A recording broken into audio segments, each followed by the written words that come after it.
Video kali ini akan membahas mengenai satu sifat permukaan yang disebut dengan kekasaran permukaan atau bahasa Inggrisnya surface roughness. Nah, pertama ilustrasi dulu. Nah, di sini diceritakan di gambar yang sebelah kiri ini ada sebuah benda ya, hasil manufacturing. Dan di sini juga diperlihatkan ada ilustrasi bahwa benda ini permukaannya nggak halus-halus amat gitu ya, ada kontur gitu atau kita nyebutnya kekasaran. Nah kalau difoto dan diperbesar pakai misalnya mikroskop, hasilnya kira-kira seperti yang terlihat di sini. Ya. Nah kita perlu merepresentasikan kontur ini, jadi ada puncak, ada lembah, secara kuantitatif, supaya kita punya ukuran yang baku, yang sama mengenai kontur kekasaran permukaan ini. Untuk bisa menyatakan secara kuantitatif, kita harus mengukurnya. Dan di sini diperlihatkan salah satu contoh alat untuk mengukur kekasaran permukaan. Sehingga sekarang kita siap maju dengan modelnya. Nah, pertama tentunya nomenklatur. Nah, di sini diperlihatkan ada sebuah benda, terus kemudian dibelah, terus kemudian belahannya diperbesar sehingga walaupun benda tersebut kelihatannya halus, namun dia bergelombang seperti terlihat di gambar yang ini ya. Jadi permukaannya yang ideal harusnya adalah yang garis 0 ini. Ya, ini permukaan idealnya. Rata, halus. Tapi pada kenyataannya proses manufacturing tidak akan mampu menghasilkan permukaan yang ideal. Dia akan ada bukit dan lembah. Nah, bukit dan lembahnya diperlihatkan oleh si kontur ini. Inilah yang disebut dengan kekasaran permukaan. Nah, sekarang kita ingin merepresentasikan kekasaran permukaan ini. Kita mulai dengan nomenklatur dulu. Yang pertama adalah aktual profil. Aktual profil itu yang mana? Ya, kurva itu sendiri. Seperti ini ditunjukkan. Nah, jadi memang profil fisik dari permukaan tersebut. Ya. Ini yang pertama.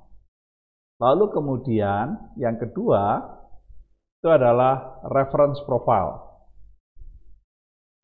Ya, reference profile ini yang mana? Reference profile ini adalah yang kalau kita lihat di sini. Nah, ini sebuah garis imajiner yang akan dipakai untuk rujukan profil permukaan. Nah, apa karakteristiknya? Dia melewati titik tertinggi. Jadi, garis profil rujukan akan melewati bukit tertinggi pada profil yang aktual. Dari sini kita sekarang maju ke yang berikutnya, datum profile. Kalau datum profile itu yang mana? Datum profile dibuat di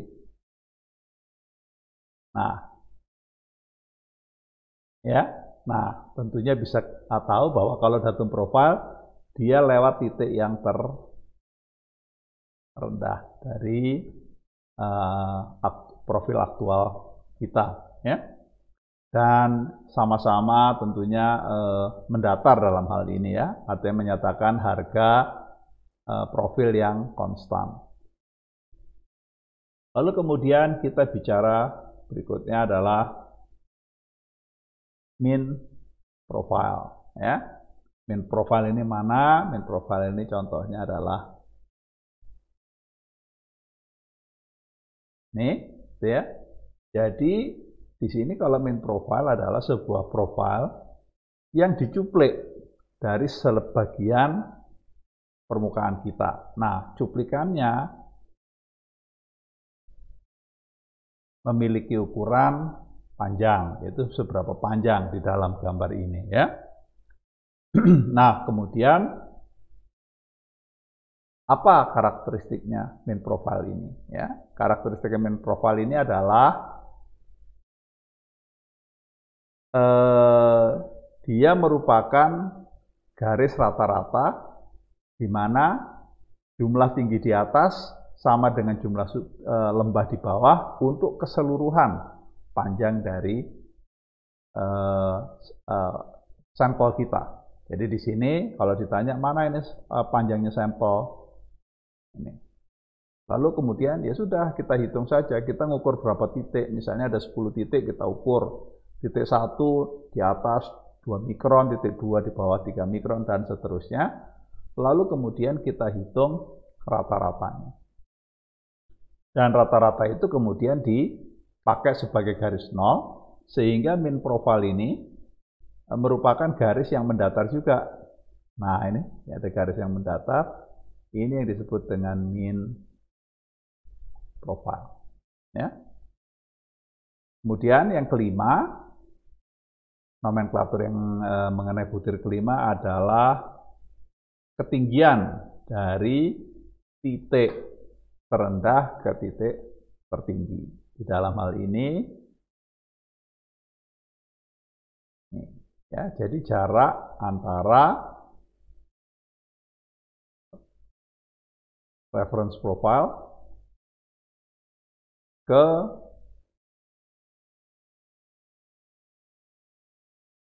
datum profile. Nah, beda jarak antara kedua profil ini, rujukan dan datum, akan membentuk apa yang disebut dengan tinggi dari puncak ke lembah. Nah, kemudian kita ingin sekarang menghitung atau menyatukan ke semua profil ini dalam sebuah angka. Nah, kita pakai langsung saja. Tadi sudah diterangkan sebelumnya bahwa ini ada mesin pengukur lembah dan bukit pada profil, ya. Nah, sehingga ada yang di atas, ada yang di bawah, seperti itu. Nah, titik-titik pengukurannya ini kemudian akan diolah dengan menggunakan rumus ini. Jadi rumus ini menyatakan bahwa kita mengukur di beberapa titik, yaitu sebanyak dalam hal ini adalah n titik. Nah, ini diperbesar ya, kita perbesar. Nah, ini misalnya kita perbesar, jadi, nah, itu ya, gambar diperbesar. Nah, lalu titik-titik pengukuran kita masukkan. Ini H1, ya. Ini H2, dan seterusnya demikian sampai kita ketemu keseluruhan n titik pengukuran kita. Kita hitung rata-ratanya, ya.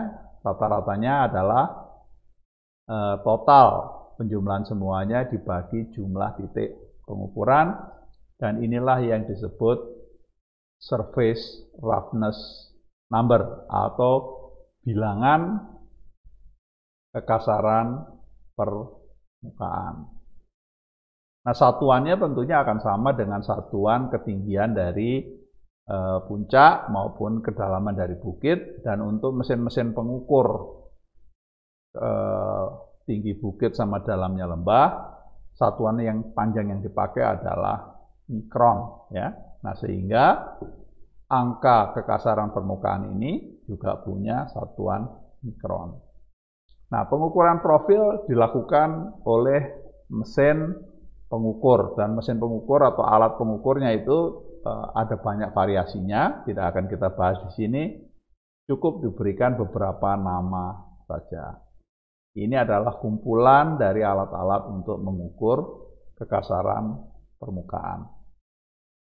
Nah, lalu kemudian setelah kita melihat ini, kita tentunya tanya, kekasaran permukaan ini yang menentukan siapa?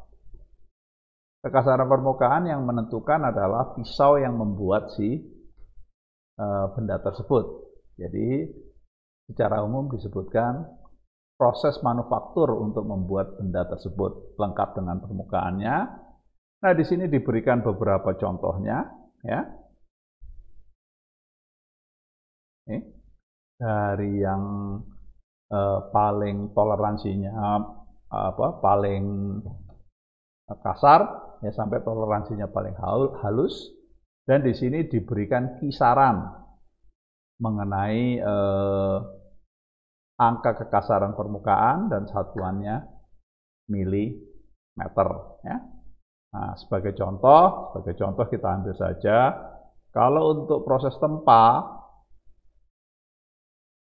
kekasaran permukaan dari benda yang dihasilkan oleh mesin perkakas tersebut memiliki angka 1,6 sampai 28 mikron.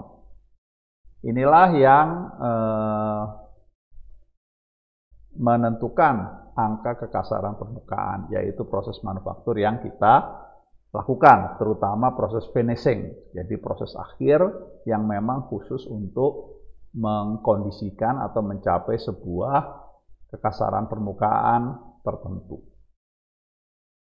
Nah, kemudian tentunya kita harus merepresentasikan atau menginformasikan spesifikasi kekasaran permukaan di dalam dokumen gambar kita. Nah, kita tentunya menggunakan simbol saja.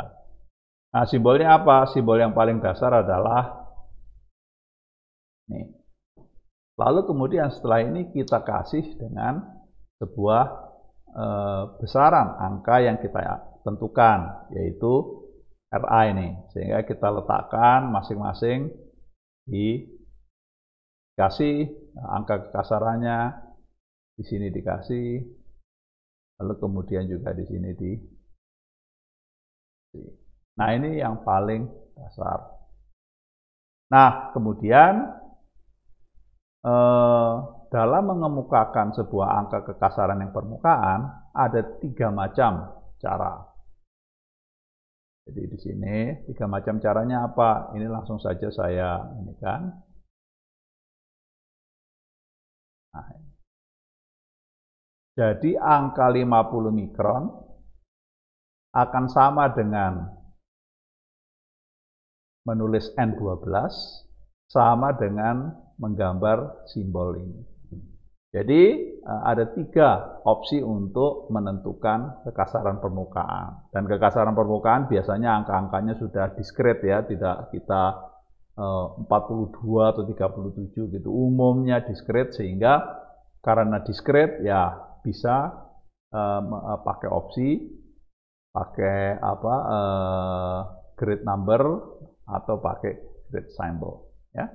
Nah, ini yang dipakai untuk menentukan angka kekasaran. Lalu kemudian ada tambahan. Tambahan yang pertama adalah kekasaran ini, permukaan ini dicapai dengan memerlukan proses machining atau enggak, ya. Nah, kalau Anda memerlukan machining, ini dikasih garis mendatar seperti ini, ya. Jadi artinya untuk mencapai kekasaran permukaan ini Anda harus melakukan proses pemesinan. Nah, proses pemesinan sama seperti gergaji, sama seperti membuat lubang, bor, dia akan menimbulkan sisa dari prosesnya dia, yaitu yang disebut dengan geram. Jadi ada material yang diambil dari permukaan untuk mencapai si kekasaran permukaan. Namun ada juga diminta untuk mencapai sebuah kekasaran permukaan tertentu dengan syarat tidak boleh ada material yang diambil dari permukaan bendanya. Nah, kalau Anda membutuhkan hal tersebut, Anda memberikan simbol yang bulat, artinya Anda menginstruksikan kepada pembuat tidak boleh menggunakan proses-proses yang akan mengambil material dari permukaan yang kita kerjakan. Lalu kemudian ada juga tambahan lain selain masalah bolehkah mesin yang digunakan untuk mencapai kasaran permukaan ini? Yaitu adalah beberapa karakteristik permukaan yang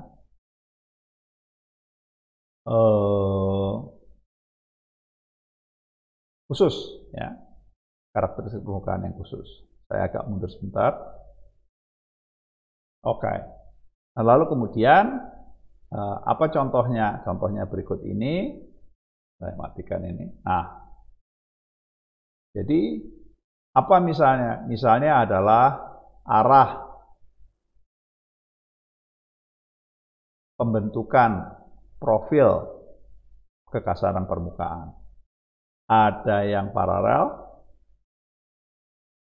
dan tentunya ada yang tegak lurus, dan tentunya ada yang silang, ya. Nah, kalau kita mengenai direction of lay, diletakkan di sebelah kanan bawah dari si tanda kekasaran permukaan. Nah, itu. Jadi ini adalah informasi tambahan mengenai direction of lay, ya. Lalu kemudian di dalam sebuah benda Anda punya banyak permukaan, ya. Lalu bagaimana, dan kekasaran permukaan ini bisa beda-beda, antara satu permukaan dengan permukaan yang lain. Nah, kita di sini contoh anotasi pada gambar teknis. Pertama, kekasaran permukaan bisa ada rentangnya, ya. Nah, kalau ada rentangnya boleh antara sekian dan sekian, ditulis kedua-duanya, di mana yang kekasaran permukaan tertinggi jadi lebih kasar ditaruh di atas, yang lebih halus kekasaran permukaannya lebih rendah di bawah. Itu yang pertama. Terus yang kedua, ini tadi karakteristik khusus dari permukaan, yaitu apa? Di sini ditulis pakai proses milling. Jadi kekasaran permukaan ini dicapai dengan proses milling atau proses freeze kalau bahasa Indonesia. Lalu kemudian kita juga tahu di sini, nah tadi kita udah bahas direction of lay, ya, ditaruh.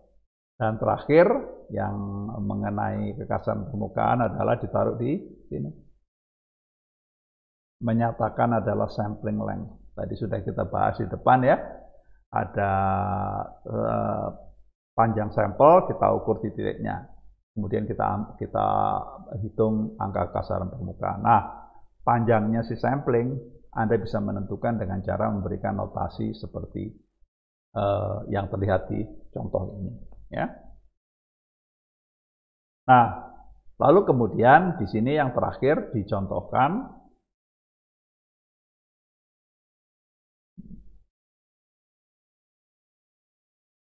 jadi di sini menyatakan permukaan kekasaran permukaannya dirubah dengan melakukan pelapisan dengan kromium dari A1 terus kemudian menjadi A2, ya.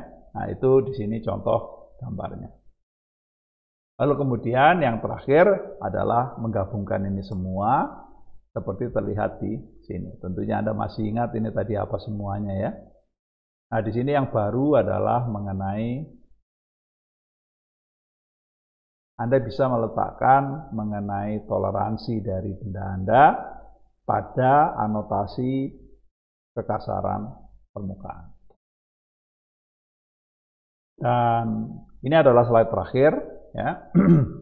Di sini diinikan adalah ditunjukkan saya punya bendanya sama, ya. Lalu kemudian tentunya banyak permukaan sehingga kita permukaannya kalau beda-beda kekasaran permukaannya, kita ingin tahu bagaimana contoh-contoh menyatakan kekasaran permukaan di tempat-tempat yang berbeda.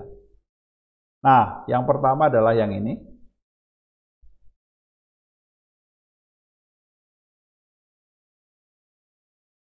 Jadi di sini dia bilang, untuk permukaan ini A2, permukaan ini A3. Tentunya Anda tanya, nah, kalau gitu permukaan yang ini bagaimana? Nah, dia ditaruh. Pokoknya yang di sini jadi ada 3 macam. Ada yang A2, ada yang A3, sisanya adalah seperti yang terlihat di sini, yaitu A. Nah, masih mirip dengan yang tadi, kita ambil sekarang kasus yang kedua. Yang ini, ya. Kita bisa menuliskan seperti ini. Ya, jadi, kalau tidak disebutkan, kekasarannya dianggap sama dengan A1. Ya. Nah, cara nuliskannya seperti apa? Seperti ini. Ya. Jadi di sini persis sama bahwa gambar ini, gambar kanan ini, kita dengan mudah, oh iya saya tahu A2, saya tahu A3. Terus yang lain, nah Anda tuliskan seperti. Jadi ini 3 cara yang berbeda untuk menuliskan atau menganotasikan spesifikasi permukaan pada sebuah benda kerja. Demikianlah kuliah ini cukup singkat karena materinya juga singkat dan ini merupakan bab terakhir yang memerlukan penjelasan. Terima kasih atas perhatiannya. Jangan lupa bukunya dibaca juga, terus slide-nya juga dilihat lagi. Slide tidak saya kasih ya. Bukunya dibaca karena semua gambar ini saya ambil dari buku. Kita ketemu di video berikutnya. Sampai ketemu lagi.